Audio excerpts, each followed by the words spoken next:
అధిక బరువు అంటే ఒబెసిటీ ఉండి తీవ్రమైన మోకాలు అరుగుదల ఉండి ఫంక్షనల్ డిజబిలిటీ నడవలేని స్థితిలో ఉన్నప్పుడు వాళ్ళకు సివియర్ ఆర్థరైటిస్ ఉన్నప్పుడు మోకాలు కీలు మార్పిడి శస్త్రచికిత్స అనేది చేయడం జరుగుతుంది.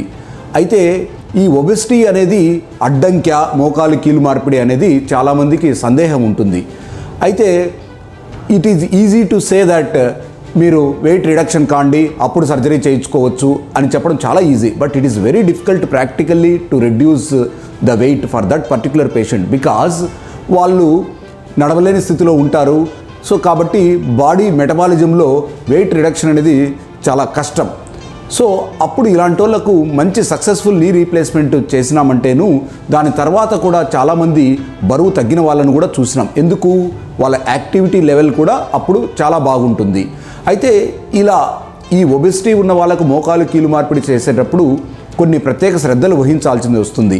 అంటే వాళ్లకు సర్జరీ కూడా కొంచెం కాంప్లెక్స్గా ఉంటుంది. ఎందుకంటే లార్జ్ మస్కులర్ బల్క్ ఉంటుంది కాబట్టి సో కొంచెం కాంప్లెక్స్ సర్జరీ. బట్ నైపుణ్యమైన వైద్యునితో చేయించుకోవడం వల్ల అది సులభతరం అవుతుంది. అలాగే వాళ్ళు అధిక బరువు అరౌండ్ మోర్ దాన్ 100 kgs అలా ఉన్నప్పుడు వాళ్లకు ఆ వెయిట్ను టాలరేట్ చేయడానికి టిబియల్ ఎక్స్టెన్షన్ రాడ్స్ అని కొన్ని ఎక్స్ట్రా రాడ్స్ను కూడా పెట్టడం జరుగుతుంది.